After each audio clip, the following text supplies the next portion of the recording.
Hi, and welcome to Finding Your Way Through Therapy. The goal of this podcast is to demystify therapy, what can happen in therapy, and the wide array of conversations you can have in and about therapy. Through personal experiences, guests will talk about therapy, their experiences with it, and how psychology and therapy are present in many places in their lives. With lots of authenticity and a touch of humor, here is your host, Steve Bisson. Je ne suis pas digne de cette introduction. I am not worthy of that introduction, but welcome to episode 131. If you haven't listened to episode 130, it was the most downloaded episode of the year with Gordon Brewer. But episode 131 will be my favorite episode of the year. Yes, it's hard to choose. You know, there was so many good interviews between the mental men, the first responder stuff. I think that there was also Tamar, and Medford was really cool with Lane Kennedy. But I ultimately chose Gina Moffa. Gina Moffa's book came out a few months ago, gave it to a few clients, and I would say that they only got positive reviews. And she's just a honest person, a caring person. I really enjoy our interview, and here it is, and I hope you enjoyed it as much as I did. Well, hi, everyone, and welcome to episode 113 of Finding Your Way Through Therapy. I can't tell you how happy I am to see a returning guest, but more importantly, a friend. So, you know, we make friends over Instagram sometimes, and you never know who's going to be the most supportive. And, you know, Gina's been very supportive of me, and I've tried to return the favor as much as I possibly can. Gina was on episode 46, and she's back today because she's promoting a book out on August 22nd called Moving On Doesn't Mean Letting Go. And I've read most of it. Again, I never lie to anyone. I didn't finish it yet. Sorry, Gina. But I'm working on it, and it's going to be highly recommended. And I will make sure you guys have a link to buy the book.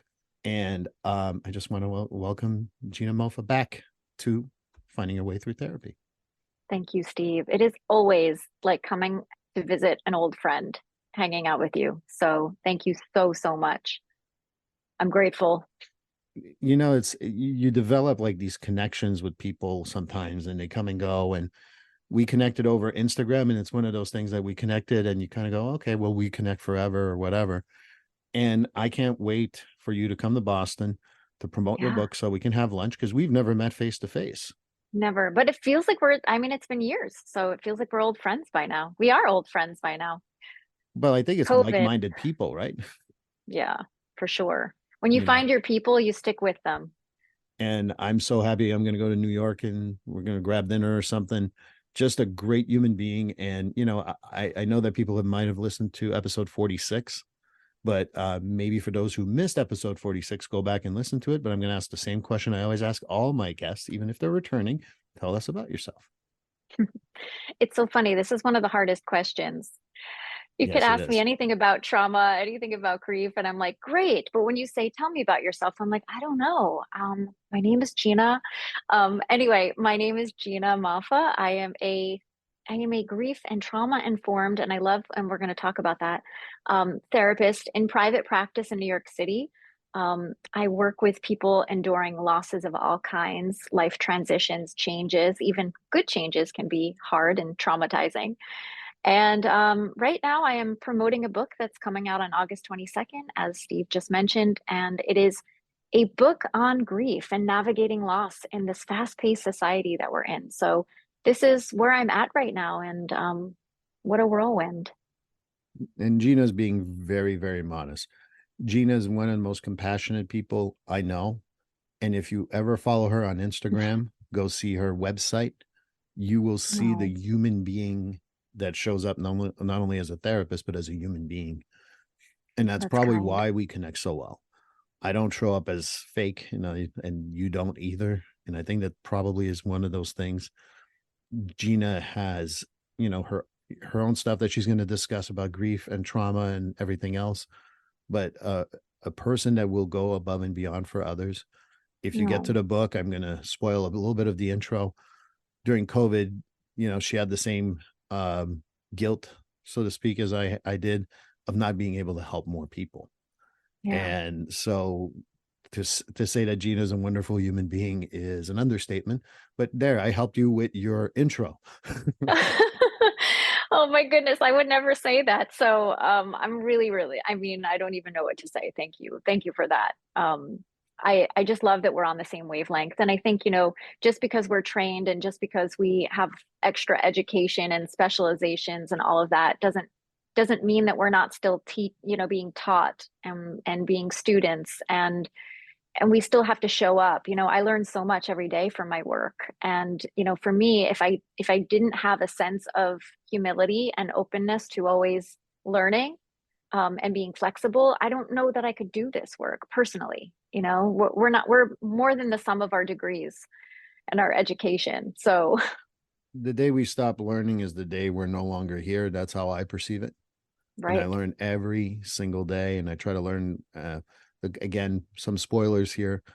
She talks about how much her clients have taught her. And one of the things that I do, and I think I've mentioned it before on the podcast, and if I haven't, that's fine. Whenever I terminate with a client, I go out to lunch with them or supper or coffee or whatever they feel comfortable with. And then I explain to them what they taught me. No, And I love that. they're always like, oh my God, really? I taught you all that? I'm like, yeah, I didn't know any of this stuff. And they're like, well, you taught me so much. I'm like, we're not here to talk about that. We're here to talk about you and what you taught me. And that's why going to school is also being with our patients or clients or whatever we're supposed to call them. But I call them human beings. And we're going to Yeah, talk a lot about this book, but I want to mention one thing. I recommend this obviously for people who are going through their grief process, maybe curious, don't know how to deal with it.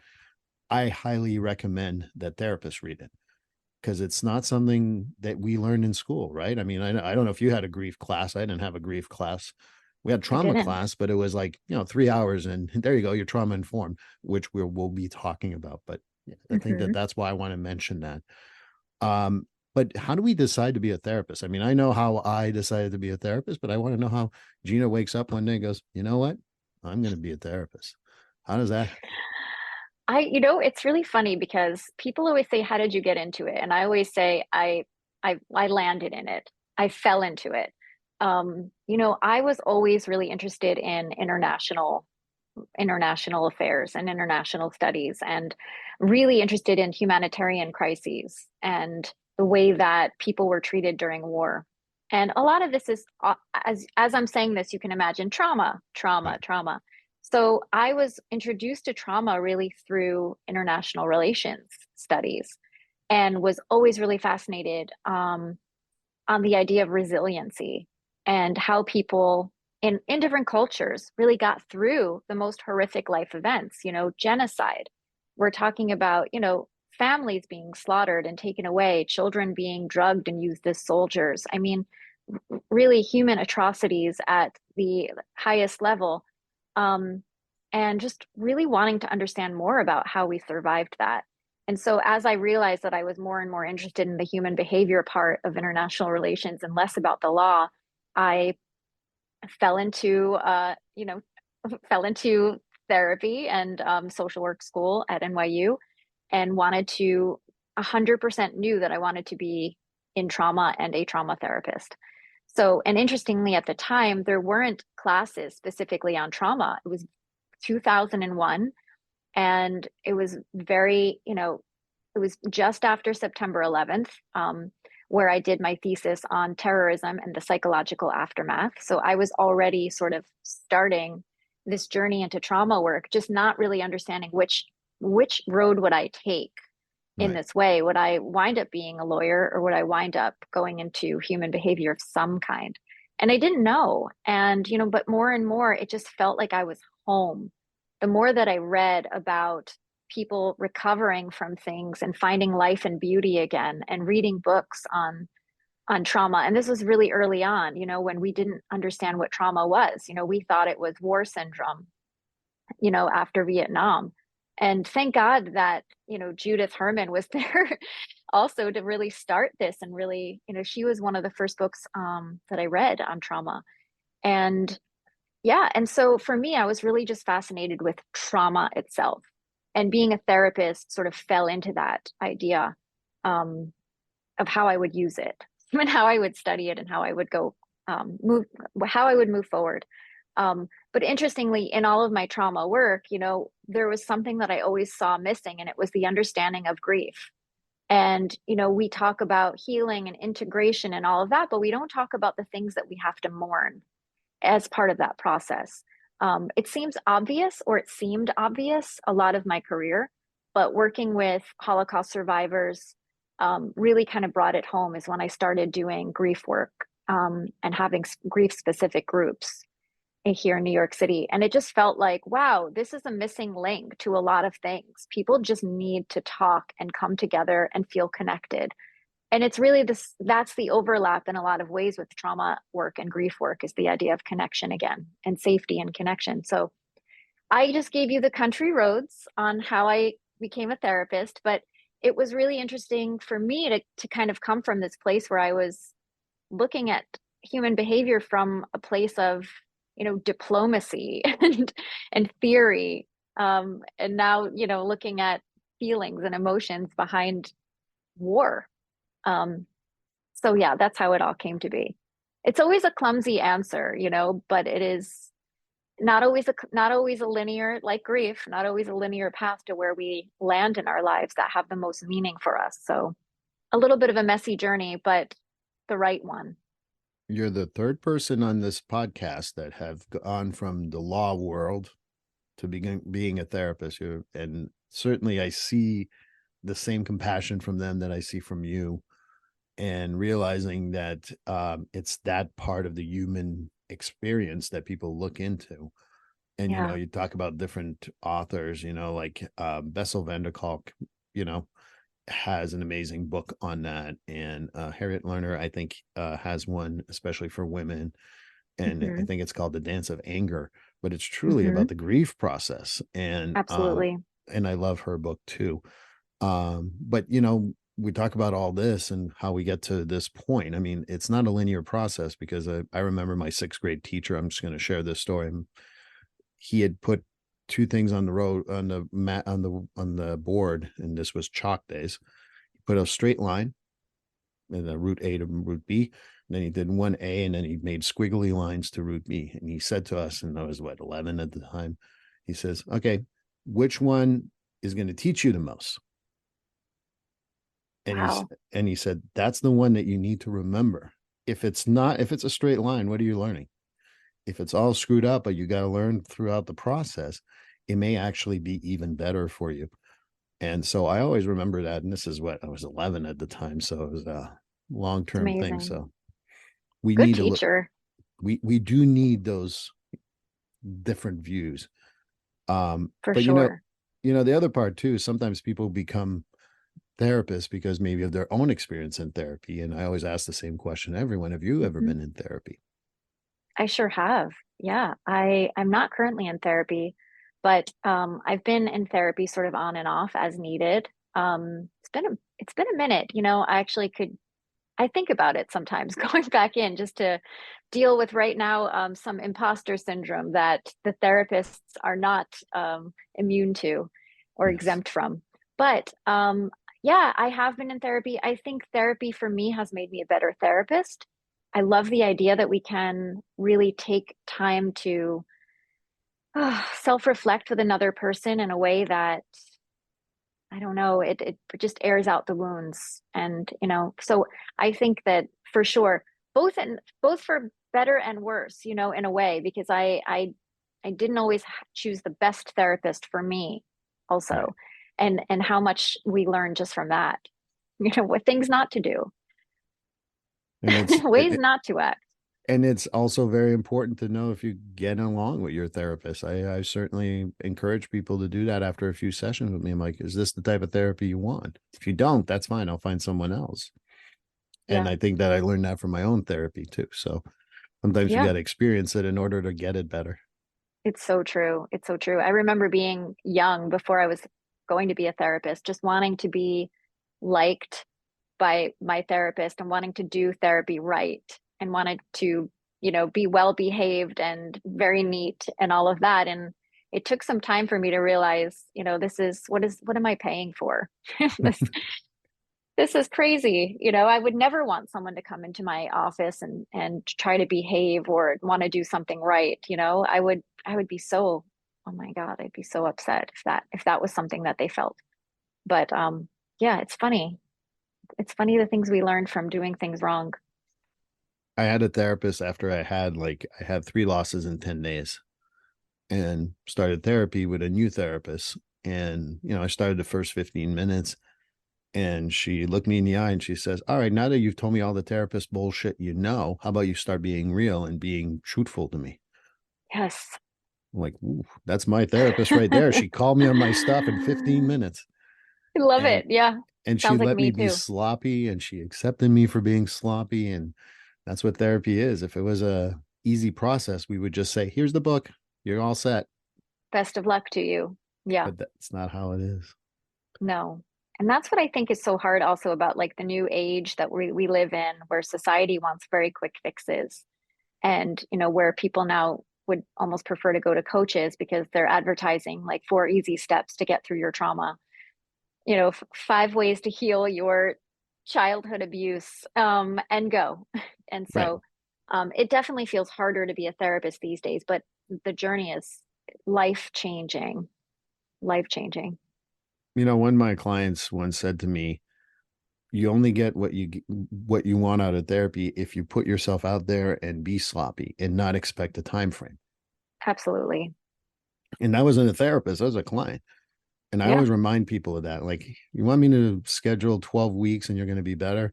You know what? I'm not the therapist for you. I'll find someone who claims to do that. I just don't do that. It may be 12 weeks and that would be awesome, but I can't promise anything. Yeah. So, I don't ever promise X amount of weeks. I promise that I don't want to keep them there forever. right. And that's what I tell That's people. it. We don't want you in therapy for life, but if you need it, like, I have at least a handful, they come in every 3 months and they joke around. Yeah. I'm like, "You're my oil change. Hey, everything's Same. good, everything's not so good, whatever." We talk about it, and then like, "All right, I'm good for 3 months." Yep. And so I I call think it the tune up. I call it the tune up. I even write about it in my book too. It's so true. so, It's but wonderful they come back. and I think it's also good for anyone to know that, to me, the goal of this podcast too is to realize that mental health is as important as physical health. You don't go see your doctor once, you're healthy. All right, you're good for 10 years. No, they make you come every year. If you have some medical issues, every 6 months, and so on and so forth. And that's how I see mental health. It's the exact same thing. It really is. I'm on the maintenance plan with my therapist now. But he always says, "You need to come back regularly." I'm open to it. I love it. It's, So, I mean, we need to have that. I talk about it at the end of my book, really, but even when we think we're doing well, and or we terminate, that the relationship still continues. And whether or not we decide to go back for the tune up or the maintenance, that relationship lives inside of you and continues to evolve. So a lot like grief. yeah. And maybe that's a good place to start. Like, the grief process, we talked about it not much in school, so to speak. So, what made you decide one day, like, based on my experience as a therapist, I'm going to write a book? What made you decide, besides that, like, why do we need to process that through a book? Because I think it's a good question to ask. Absolutely. This all came about really just during COVID. And I was seeing clients, I see people, in college, all the way through, beginning of college through graduate school. People are, emerging adults, so to speak, and really high functioning people who want to do the work. And I came to a place during COVID where, like we spoke earlier, there were so many phone calls coming my way, so many people calling from all over the country, all over the world, and, in a state of loss, not just death losses, but, divorce, breakups, loss of a pet, fertility challenges, livelihood changes. They opened a business, took everything they had, put it into a business and lost it during COVID. And there was such a sense of helplessness. Um, and so I remember working with some clients who were like, okay, I'm so anxious about what I'm going through. This is my first experience with loss and understanding that I'm grieving. What books do you have for me? So I would name some books and I would give some suggestions, and they would go out and they would read them and they would come back and say, okay, it was good, but it wasn't for me. Hmm. It didn't speak to me. And I started to get this again and again. And one of my clients, bless her heart, this was the therapy I got that day. She said, you give such good you're here giving me the most helpful tidbits and tools, and you send me home with reflections. And I feel like every week I'm doing something and I'm making my way towards something. That's the kind of book I need. And I want you to write it. And I was like, oh, I was like laughing, thinking, why would I write a book? I'm just, I'm just me. I'm just a therapist in the trenches doing the work. And, it kind of struck me that the thought stayed with me for a while. And I thought, okay, what could I do that's not about just me? Writing a book that makes me look good. And, I was thinking about it, and it was, how do I provide access to as close to grief therapy with me as one could get in a book for people who do not have access to therapy, either access through financial reasons or location reasons, or maybe they're, nervous because they've never been to therapy and don't know what to expect. So I wanted to write a book that was almost like the front line to going to therapy. So this is what it would be like if you had a grief and trauma informed therapist and you were going through a loss of any kind. And that was my mission in writing the book. What would that be like for somebody who had no idea or just couldn't do it for many different reasons? And that's really where it all started. So I wrote a proposal and I thought, if it's meant to be in the world, almost took a spiritual bend, and having lost my mother, I wanted to also share that I'm not just a trained therapist, but I've been around the block. I've Yeah. experienced this myself, and I learned what didn't work for me also. And so that was sort of my pledge to put it out in the world in a way that felt like it had a mission and a higher good for people. And somehow miraculously got a literary agent and a book deal, and off I went to the races. And it's been a really interesting experience of writing the book and wanting it to speak to so many different losses that we've experienced now since COVID. And I understand COVID is still actually happening, but um, the initial trauma of COVID was very, very hard. And so I really do try to speak to that period of time. But also since then, and I know you probably understand, social media has taken off. Oh, Yeah. reels have to be 7 seconds. The world is so much faster than it was pre-COVID. And so, you and I talked about this earlier, but I was like, okay, well, what do I do when I have clients coming to me and I'm saying, grief is messy, and, you're going to feel what you feel, and you're going to feel it for as long as you feel it. Now, if you come in with a history of anxiety or high adrenaline or trauma, hearing that is going to completely upend you. And as a therapist, that felt really irresponsible, though true, that I would then have to, it doesn't fly. And so for me, I wanted to Doesn't. provide something that would give a sense of agency, right? That we can do something and work towards something and still be connected to the endlessness of grief, which is that it will always be with us, but it transforms and it should lessen in intensity, and you should find relief, and we allow life in again. But nobody knows how to do it. It sounds good, but how do we do it? Where do we start? So that's kind of what I tried to put in this book. And I And think I that you hope did. you're somewhat through it. So I'm hoping that that came across. Of course, you mentioned something that you say at the end of the book, and I'm like, of course, I haven't read the whole thing, so she talks about that. Uh, Well, now but when you read it, you'll be like, oh, there she is. There's the tune-up. and I think that that's why it's important. Like, what I think is so important is I've had clients come to me and like, I wanted to learn about trauma. I got The Body Keeps the Score, and I'm like, with all due respect, that's really a good technical book for therapists, and again, masterpiece if you ask me. Hmm. But it's not really written in a way that is helpful for people in some ways. It's helpful Hmm. for a therapist, but it's not for the general population. One of my clients, Right. no, I read the whole thing. It was great. And then she comes back the next week. She's like, oh, no, I listened for 20 minutes. And I'm like, this is not for me. So it's good to have It's hard. Yeah. you wrote a manual, which is really helpful. And, I want to, before I forget, the exercises that I've got, like that go through the book are so helpful and are so simple so that Yeah. people know that, and the way you describe them are perfect because I go back, I think it was meditation. People think it's like you got to get a, cushion, sit there for 3 hours and be enlightened. And No, that's just not how that works. no, it doesn't. And actually, it's really much harder for people who have an overactive hyper hyper alert nervous system. And it's, all you're going to do is compound the feeling of failure and anxiety. And Yeah, I'm glad you pointed out that my exercises are simple because I do struggle with, are they too simple?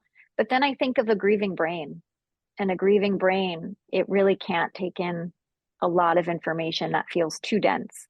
I know I couldn't when I was grieving. And so I wanted to be able to still meet somebody where they were and at least introduce them to these ideas in a way that they can easily metabolize. And so that was my hope with that. So thanks for pointing that out.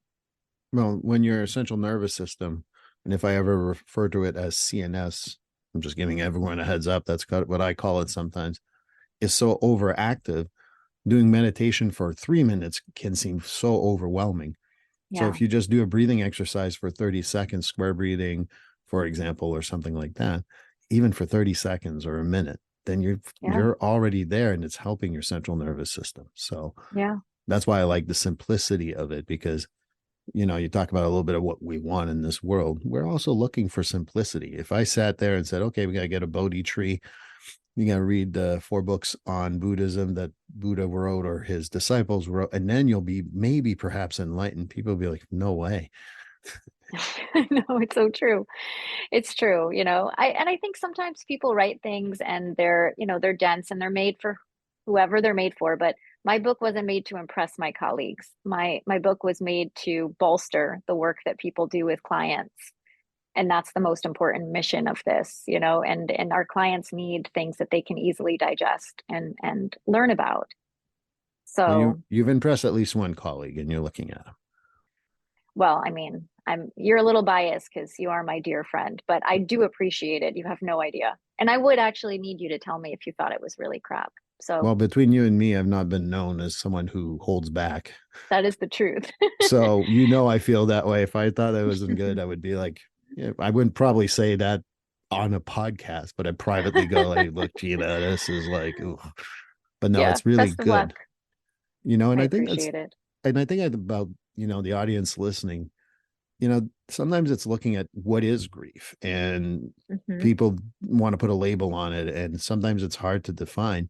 And I'm asking you a very complex question with 4 simple words. What is grief? Or 3. Yeah, that's fine. That's fine. Very complex. No, grief is quite simply a natural response to a loss of any kind that feels significant to you. And I think we forget that it can be so much more than death losses. And, it could even be an old loss that comes up. I was thinking of my childhood home and missing that, or I was missing this, keychain that I got from my mom who passed. And now I'm grieving a couple of things, and it's very, very layered and very nuanced and very individual. So nobody will ever really be able to tell you that what you're grieving is not significant or meaningful to you. It is any loss, and it is a full body experience. And it's also something that you will have to read the book, but there's a story about a woman who's having trouble crossing the street. Hmm. And I'm going to leave it there so you guys go read the book, but it really explains how it brings up the past as well as a recent loss for that Hmm. person. Oh yeah, So I'm just that one leaving is it there, that's a letting it tender float. that's a tender story. But I'm just going to let it float because I think it's important. Do you think that grief is something that, like I got to grieve better than Gina? And obviously Gina's the best, so I'm going to grieve as well as she does. The whole competition thing, is that something that you encounter sometimes? Is that something that people need to really debunk that myth? I think I do encounter it. I do encounter it, not necessarily about competition, but I think we're always looking for a point of reference. And I think people look, especially to social media, on how people are grieving, or how they're coping with things. A lot of people go to Instagram and create these beautiful reels that talk about their heartache, and it will go on and on. And if some people feel better, even they're kind of like, oh, now I'm looking at this person who's still making these heartbreaking reels. Am I doing this wrong by feeling better? And, I think that it's a dangerous territory when we compare, but it's also very human. I think because grief is such a mystery, even to us as professionals, I think we look for structure, which is why I always say, despite the fact that Elizabeth Kubler-Ross's 5 stages of grief is not helpful for the modern, grieving, the modern grieving paradigm, it was really helpful at the time for people to adopt that as grievers because it gave them a sense of something to expect. They knew that they would expect these feelings and they would go through these cycles. And, unfortunately, it was made for people who were terminally ill. So there was an end point. And I think, that's kind of where it then falls short for sure, because it's 100%. messy, it's cyclical, and there's no end date. And it's more than just these 5 things. But I think that at the beginning, our human brain needs something to guide us. And when we're left to our own devices in a sticky tar pit and void of nothingness and overwhelm and uncertainty on where we're headed next in this new foreign landscape, I just think it can be really dangerous for our mental health. So, yeah, so I think that's why it's really important that we don't compare, but I think it's so human of us to compare just because we do need a point of reference. Um, but I always say, like, it's dangerous when you start saying you're doing it wrong or that you're stuck because somebody else isn't. And that's why I think therapy is good, or, support groups are good. But even in support groups, people compare themselves. I think it's just so normal for us to do that. And I think it's okay to do that. But I think when we start to judge ourselves based on that, that's where it goes down a slippery slope. I think what I was going to add to it is, I grieved the loss of my father in 7 days, 3 hours, and 20 minutes. You beat that. And I tell people, like, well, my circumstances are not the same as Gina losing her mom. And it's not the same as my client losing both sisters in a car crash. And it's Mm-hmm. not going to be like a competition of time and all that. And I think you pointed out in the book, but I want to hear a little more about it. So I want to grieve between the hours of 3 p.m. and 6 p.m. on August 16th. Is that how that works? And we can do it in that 3 hour time frame and get it all out? I mean, we could joke about it, right? And no, it doesn't work that way. And yet, I do think, more and more as I learn from my own clients is that, and I was telling you earlier, I just participated in an article in Well and Good on scheduling our grief. I'm also kind of a component and a champion of people grieving however they can. And so if scheduling it allows them that sense of safety that they may not feel in their otherwise chaotic, busy life, I will take it, as long as there's something set aside for you to feel and feel in a safe way. But yeah, I mean, if I were planning it 3 weeks ahead of time, like, yeah, I would probably say there's going to be some leakage. you know? But yeah, I mean, I think it can feel like we really need to control it and all of that. But grief is an involuntary response, and it's a natural involuntary response. So it will come out in some way, shape, or form before you've scheduled it, you know, between 3 and 6. Yeah, and I think that what I was trying to say is that after that 3 and 6, it should be done. That's more of what I was saying versus Oh, right, like right, right. you can't schedule it. When I work with first responders and there's a lot of loss and that happens, especially within the police and fires, I always tell them that it's not checking in on someone for the first 2 weeks. That's everyone does that. It's checking in on them 3 weeks later, a month later, 2 months later, because that's when sometimes that grief comes out in a wanky way, at the risk of sounding English. But I think that that's the other part I was pointing out, and I think you can speak to that too, is that, I had a guest on, Crystal Partney, who said, I thought I was over it, and I went shopping where I used to shop with my sister at the supermarket, and I broke down. I couldn't even stay there. And I thought I Yeah, was over it, which is another misnomer, I think, about grief. 100%. Oh, yeah. I mean, I think that one of the things that we don't talk enough about is all of the secondary losses that come up over time. And I talk a lot about how grief is in the layers. The first month or so, even the first 2 months is, practical stuff and a state of shock. Even if you're expecting a loss, the loss has now happened and there still can be a state of shock. Once all that wears off, and you're also busy with either, doing estate work or, planning a funeral or, giving casserole dishes back to people and fielding phone calls.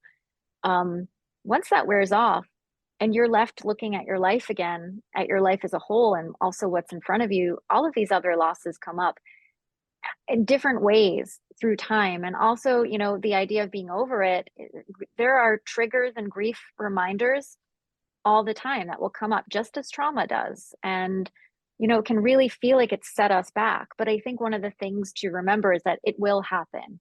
If we know it will happen, once it happens, we can then prepare for it. But I think just the idea that knowing that, it's not just a one and done. Later on, you will be in a supermarket or down the street or even sitting on your couch or getting a smell of something or picking up the phone, just thinking that your dad or your mom is still alive, is just by default, your brain forgot that Right. they're dead, And so, yeah, I think one of the biggest things to remember is that it never goes away. And, the intensity of the feeling changes, but those reminders are in your body. And it never changes. And one Yeah. of the other things I talk about trauma and grief being similar, and we're going to talk about that too, but it's not the same. I tell people like trauma and grief is like this big mountain, and you go around it in circles, go up a little bit and go back, but there, you don't get over it, you get through it.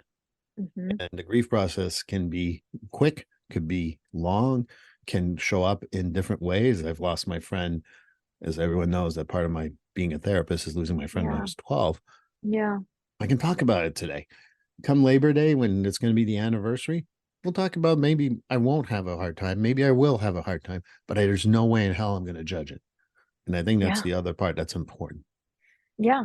You can't. I mean, that's the most important part, is just allowing it to be what it is, And I don't know if you've ever felt this way, but, since my mom died too, like every year I don't know what to expect. And, I may have a good year one year and think, oh, wow, this has really shifted. And then the next year I'm flat on my ass in a state of grief and I'm shocked. Even being a grief therapist, I'm like, oof, this one hit me off guard, and that's kind of sometimes I call it the cruel nature of grief and trauma.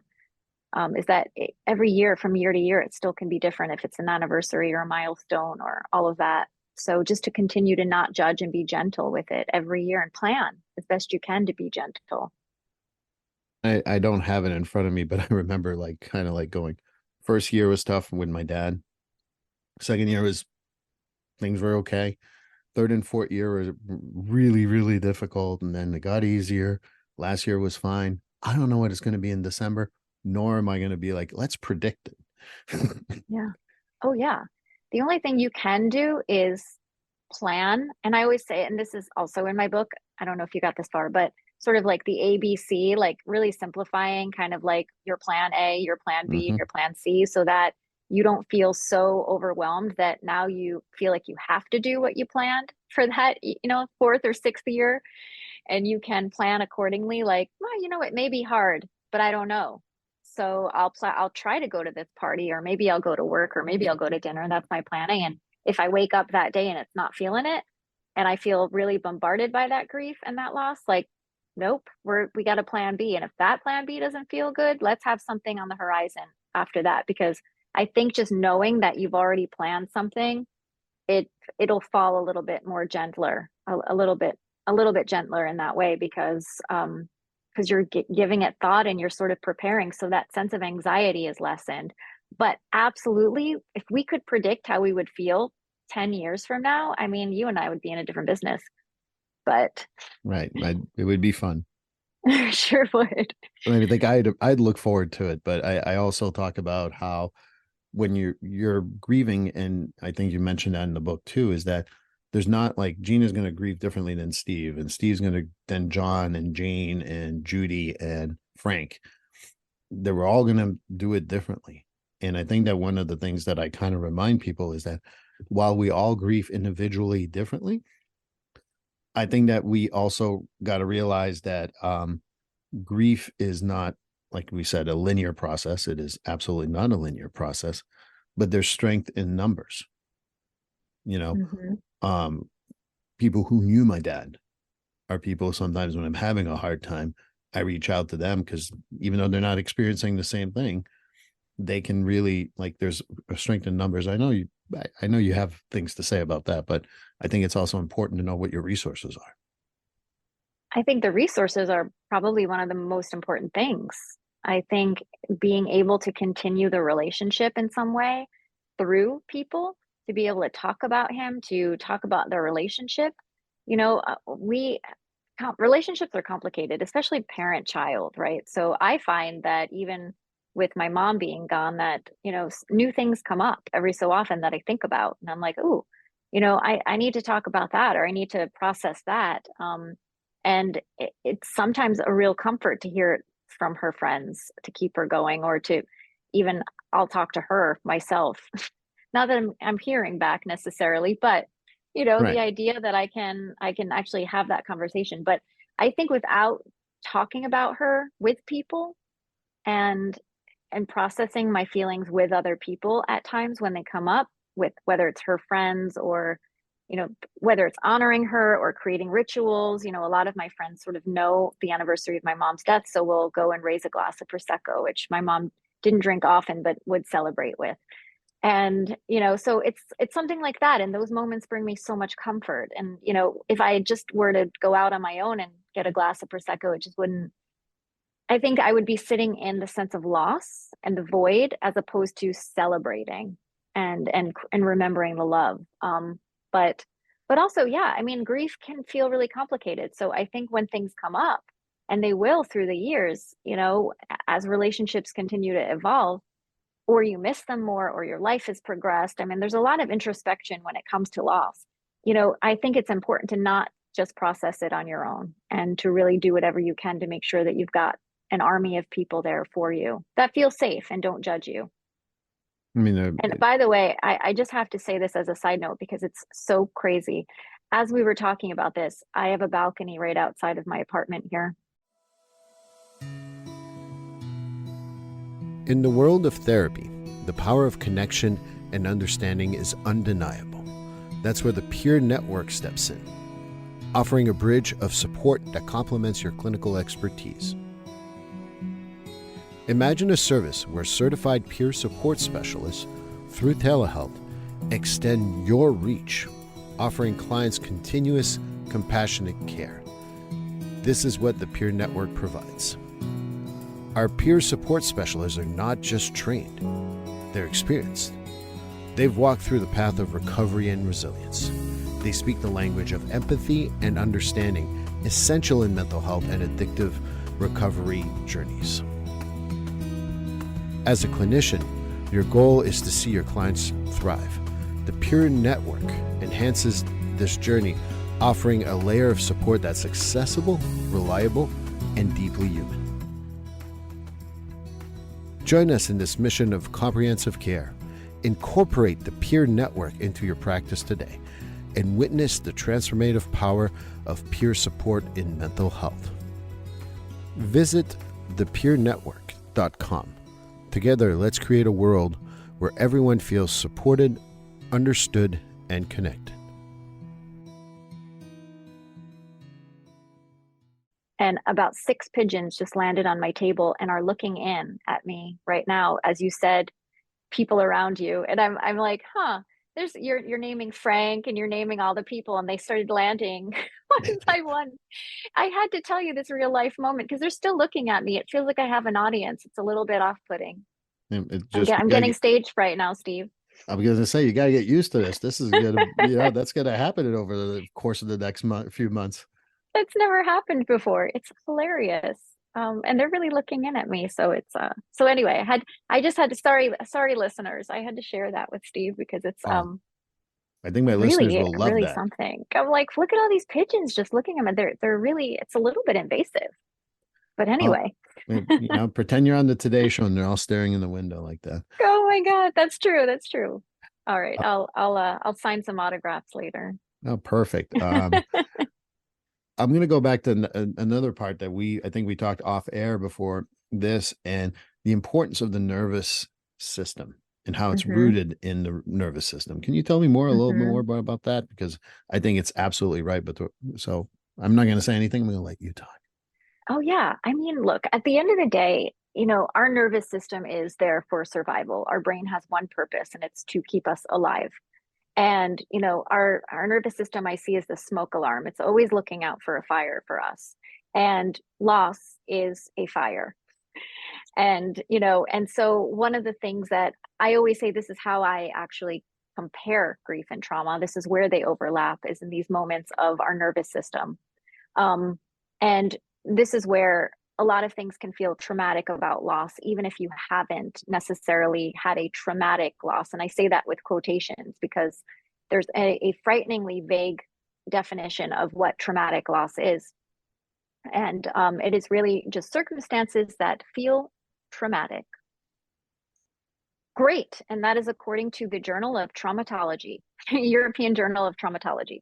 Right. And so for me, I think the nervous system is the key element when it comes to how a grief or a loss can feel traumatizing. But it may not just be that you had a traumatic loss, such as a violent loss, a suicide, a sudden unexpected loss, even or an ambiguous loss, which is a loss without any closure.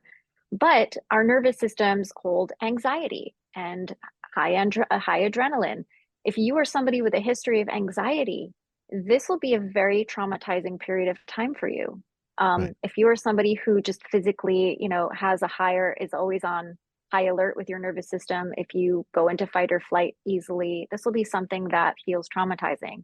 If you have a history of trauma or, traumatic losses, your nervous system will kick right into high gear, because the body remembers, as they say. Yes. So there's a lot that happens within the nervous system. Your brain is trying to reorient itself, right? The brain is used to predictable information for its survival. Something that I really appreciated about the Huberman lab was really the way that he broke down grief within the nervous system and the brain, which was right on. And it's really that that the brain has this idea of what's predictable. And that predictability is our sense of safety, right? So I always know where you are, Steve. I always know where you are in space and time. It's predictable. You are there, you're alive, you're present, and I know basically that you're going to be where you are. When that is taken away from us, now the brain has a lot of work to do, because now you're not there where it's in its predictable place. You're not there. There's no idea where you actually are in space and time, right? We can, even if we're religious, we can say, okay, well, Steve is in heaven, or Steve is wherever Steve is in my religious belief system. But for the majority of people, you're really just in an unpredictable place. You're in an unknown place. And the way that we have to contend with that is that we actually have to hold on to the relationship, but let go of the other two aspects. And that can be really, really traumatizing for people.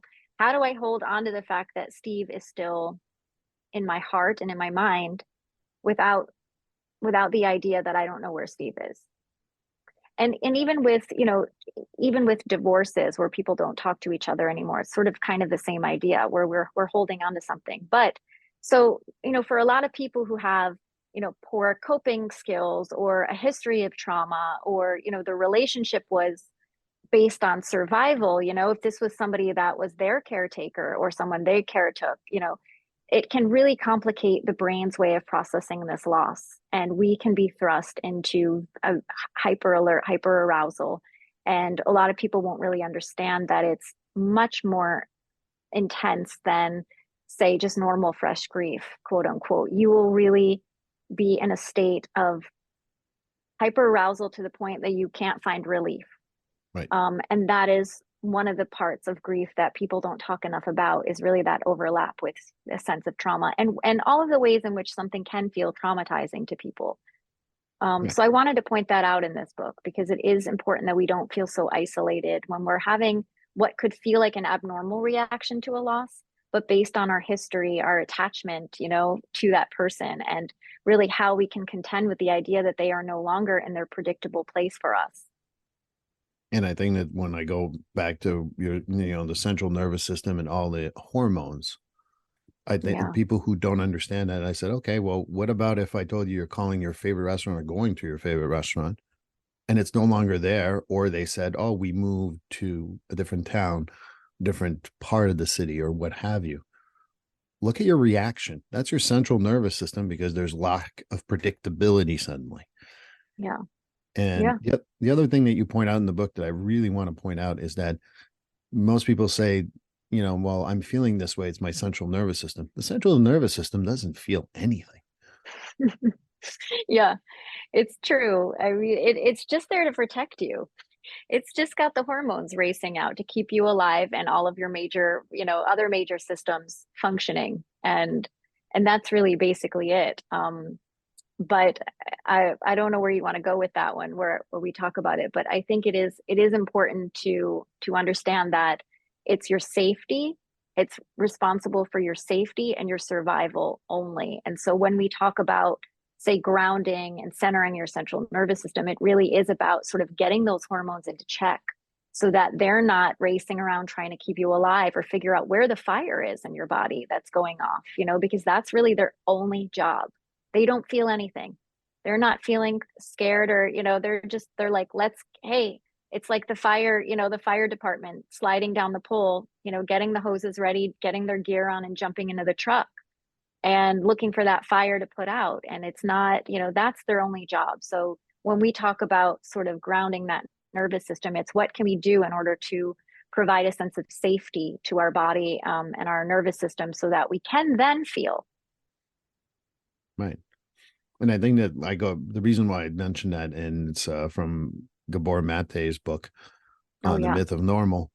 And it talks about how we have, there's one part of here that the brain is what concepts are, which include feelings, people, they're concepts, they're up here. Your central nervous system is almost your spine. And that's just like safety, safety, safety. Your heart has also a nervous system. And then your gut, which most people forget about, and they say that doesn't exist. Well, it does exist. Sure does. And there's like all these nervous systems. So sometimes when we find ways to look at feelings, I always say, well, good news. If you're looking for feelings, that means you're in your brain. That's a good sign. We can work with that. If you don't know what you're feeling and you're all confused and you're afraid of being in my room where it's safe, that brings a different pattern. And I guess what I wanted to really bring up is the central nervous system, because I think the other part that's, I love chapter 5. And because I do a lot of trauma work and trauma stuff. And you mentioned it earlier, and we talked about a pre-interview. And to me, it's so important to explain to people what trauma-informed truly means. And I don't know if you want to talk more about that, but for me, it's a very important subject. Absolutely. I think we make it more complicated or think it's more complicated than it is. Even the terms, we were talking about it earlier, trauma informed feels like it's all about the education and the training. And sure, that's a part of it. But if we really boil it down to its most important element, it is the idea that we create safety. In any kind of traumatic work that we do, we have to understand that people are coming in with their nervous system mostly unregulated or, able to be or going off in terms of regulation more often, and creating creating that safe place, a place where they get to decide where they're safe, where they can talk and feel free and feel what they have to feel or share whatever it is their experience is it. It is the most important part of trauma-informed care. It is the central tenet of being a trauma-informed therapist. And how you do that is not necessarily something that you have to work towards in terms of building rapport. It's something you actively work on with the client, engaging their sense of safety at all times and being incredibly present with them to what their needs are, not being somebody who needs to hear their story or hear their quote unquote trauma or whatever it is that they've come in with. It's really most important that you focus on them feeling safe to be there. You talk about an EMDR at the end of that chapter and how to create a safe place, or having the container box, which is all good stuff about EMDR. And you explained it so beautifully. I'm going to let people read it there. But I also have had experiences working with first responders and the environment that I work with. They're like, I'm trauma informed. I know about PTSD. No, that's not what at all. Great that you know. Thank you. But if you have someone who's a first responder goes to you, they don't want you to know, okay, here are the symptomology. And okay, sure, that's great. But what they want is safety. And as one of my firefighter who's been on before said, if you want a rumor, telephone or tell a firefighter. And keeping that safety is also not sharing these difficulties. And I'm not picking on firefighters only. I'm police and everyone else. You can listen to what I just said. I put you in the same boat. It's really that safety, and we need to figure out how to trauma inform is about safety. I can have someone who I've known for 2 weeks who will spill a lot of the stuff that because they felt safe with me, whether by history, whether they listen to this podcast. But I also have clients who, I had a client who had a pretty significant negative experience with a therapist. And it took her, like, after 2 years, she's like, all right, I'm ready to be much more authentic. I'm like, great. No. And she said to me, you made me feel safe. I needed that because it was not safe in my previous therapist's office. And That's so I huge. think that that's what I wanted to mention about, when we talk about the central nervous system and the trauma informed, it's not just, oh, I know about the parasympathetic and the sympathetic nervous system. This is no, that's knowledge. That's not informed. Absolutely. Absolutely. And also it's important to point out that even if you just tell people that you're a safe place, that is not trauma informed either. It's understanding truly that we don't get to define what feels safe for somebody. They get to Right. define what feels safe. So we can think that we're providing something safe, but the work really lies in making sure that we're gauging their sense of safety in all different types of ways. And also checking in a lot and allowing them to be the captain of the ship, because if somebody is coming in with a history of trauma, they're used to feeling out of control, and they're used to having their voice taken, or they're used to having an experience that is outside of their resources to cope with it. And so the most important thing is not what you say is safe, but what they say is safe in your office. And safety is not, like, I tell people that sometimes safety is not, you can be in a jail, and I worked in a jail for a couple of years, and I didn't feel safe there. And it's supposed to be the safest place in the world. I didn't feel safe. That's the least safe place. And you can be in the middle of New York City, which I went with my daughters a few years ago, and my youngest daughter did not like that experience, felt unsafe with so many people. And I felt very safe, and I had no problem with that. So safety is not also dictated by other people. Just want to mention that too. 100%. That's the most important thing. And I would, if you're somebody who's thinking about going to therapy for any of these things, I would talk about this. Right. And I think that getting, reading a little more about your book and getting some information on that also helps someone feel safe, and also trusting that stuff that they get from that. So I really, like I said, I think it's such a great book for individuals who don't know how to deal with their grief necessarily, or they're curious about grief, and can bring you to that next level of what it would look like. And when I talked about the nervous system, again, that's my other part about trauma informed. If your gut tells you, ugh, this is not feeling right, don't overthink it. It's not right. Move on. It's okay. And I couldn't agree more. And when we talk about the grief process in your book, again, if Gina's your cup of tea and Steve's not your cup of tea, or vice versa, me and you don't feel bad about that. Great. Nope. You found someone. We That's don't. awesome.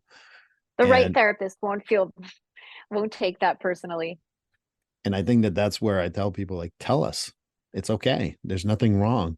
I'm 100%. not going to be like, oh my God, I'm so devastated. No, I've had therapists, and I went like, nope. And you said that earlier, like, nope, that's not for me. I wish I had left earlier. Yeah. And I always like to check in sometimes, like, how's it all going? How are you feeling about all of this? People, I'm grateful that people, stick with me or, my clients have been with me a long time, but I think, you can't still be too comfortable. I think you have to say, how's it all feeling? And I think it's important that people always feel safe enough to say, you know what, this was great the first year, and maybe now I'm not feeling it so much, or whatever it is. There's nothing that hurts me more than somebody, stifling themselves in a therapeutic setting for the sake of someone else. So please don't do that. You and I are built of the same cloth. So our ego is not in the game. It's really about the work, and it's about being the traveling companion, but the right traveling companion. And speaking of traveling companion, as we approach the hour already, it went by so fast. It did go so fast. I want to share that your traveling companion, if people want to use your book, I think that that's a great way to process any type of grief, because the other thing too that I think we mentioned briefly, but I think we should expand. Grief is not just losing a loved one. Grief is Correct. a lot more complex than that. Losing a job, losing through a divorce, a tree that you were attached to. I mean, to me, grief is Yeah. such a complex thing. It is complex. And I think what people don't understand right now is that, especially post-COVID, grief is the number one mental health burden people are carrying. And so many people don't know that that's actually what they're experiencing is grief. You know, they may see it manifested as anxiety or depression. But if you really dig down and you take a moment to think about what's going on in your life, you might realize that there was a loss somewhere along the way that you didn't either you didn't check it off as a loss of any kind, or you minimized it because society has sometimes taught us to minimize certain losses. But even, you know, I had a client with a college rejection letter, and there was a lot of grief around that, you know, that he had planned, you know, this was his dream, got all of the college paraphernalia for it, and you know, then was rejected. And this is something really hard to work through. And you know, there's no judgment. Anything that feels significant or meaningful to you is really important, and it runs the gamut. And you know, I do talk about that a lot in my book. People don't understand your experience, and how could they? It's yours. It's just important that you respect your experience and honor it. And I think you mentioned also that if you look around and you cited a study, 1 out of 2 people is going through grief right now. Yeah, So every other person absolutely. you meet. Every other person you are meeting is going through a grief currently. Yeah, Right. that was the Amerispeaks survey. Absolutely. And it was astonishing to me to read it, you know, because we don't tend to think of that. You're like, wow, every other person I've met has lost a person. Of course, the statistics went up for sure after COVID because of how many deaths there were, but the loss itself has, I mean, it's off the charts in terms of livelihood, houses, you know, sense of identity, sense of safety we went through during COVID. And I think we forget that that was a really traumatic time for us as humans in the world. And we carry that in a way, you know, because life just sort of went back to normal and fast forwarded. And we're just moving through things and news cycles, you know, there's aliens landing here and we're like, okay, yeah, well, we got things to do, you know. So it's really interesting how the human brain is sort of just almost in a way we're training ourselves to just keep moving through things. But I think it's important to know that there's been a lot of loss and a lot of trauma and a lot that our DNA and our nervous systems are carrying. So just to give it some grace, you know, if you're having a harder time than usual, that ask yourself, is this loss? Is this grief that I could be feeling? And I found that during the COVID times, and I know we still are in some ways, although the pandemic is over. A lot of people went through like, oh, I never processed this grief from the past, or I didn't go through this. So it wasn't only current, but it brought them up to because they had time to be with themselves. And it Yeah. created a very complex. So I think this book is absolutely the right time to be released, which, you know, I think that for me, I would like to hear more about, you know, I want to mention this before we go on. We kind of like wrap up and I want to know where to get the book, but don't rush through this book. Mm. I think it's important for me to say out loud that, you know, I go back and the story of, I think it was the Dalai Lama, someone came to them and she said, I want to be enlightened. And how long does that take? And he said, 10 years. And she said, well, I'm in a rush. I want to do it quick. So he goes, 5 years. So 5 years later, she shows back up and sees the Dalai Lama. I did the 5 years. Am I enlightened yet? And he turns around and he says, 10 years. And the point being of that story is that you can't rush these processes.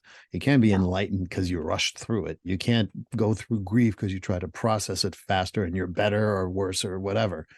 So wanted to mention that. And having read the book, and yes, maybe I read it a little quicker because I wanted to make sure I was informed for our interview.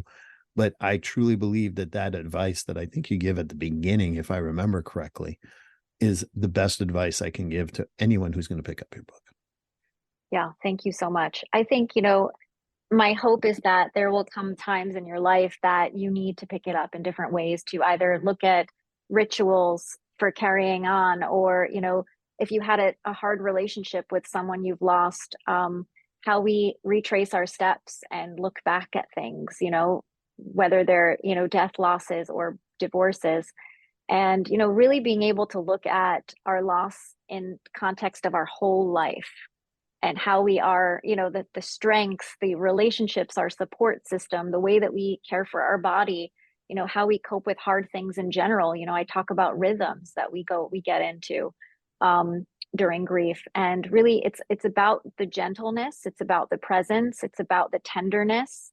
But it's also about showing up for ourselves in the most honest way, and not just putting grief on a pedestal in a way, right? We lose someone or we break up with someone and they're the best thing that's ever happened. And, it's really about looking honestly at our own lives as a whole. And there will be things that you need at certain times of your life that you may not need right now. And so that's why I say, if you can, keep it on your shelf and come back to it. And if it feels simple, it's because it's meant to be something you can easily metabolize when you're feeling overwhelmed.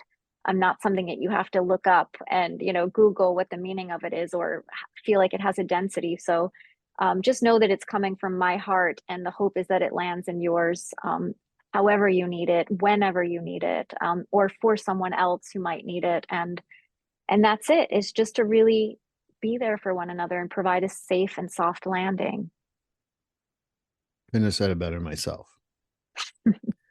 The podcast is going to be released on August 21st, 2023. So it will be the day before, or no, actually, I lied. August 16th, 2023. Oh my goodness. Amazing. So the book is coming out on August 22nd, 2023. My copy's already reserved, even though I got the other book. I still have my copy coming in.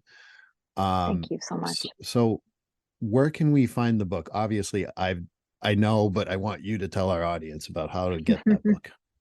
Really, you can get it anywhere books are sold. If you're somebody who wants, a quick order, Amazon, it's all over Amazon. If you want to support independent bookshops, it's on bookshop.org. It's on Barnes and Noble. And it is actually all over the world right now. UK, it will be coming out at the same time, as well as the Netherlands and all of the UK provinces.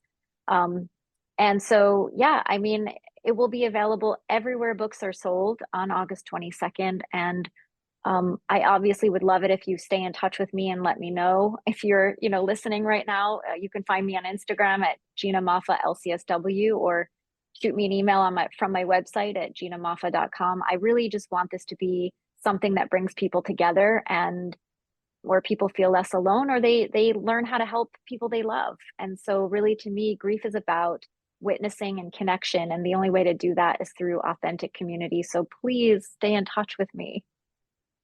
I think that this book is going to be very helpful for so many people. And when you have that many books out there, just remember us people. And I know you always do. You've always been there for me. So I appreciate that. And don't forget about this podcast. When you want to promote anything else, you obviously know you'll always be invited. My favorite podcast. So thank you. I'm biased, but you do amazing work, and what you do for people and bringing honesty and, realism to the therapy experience.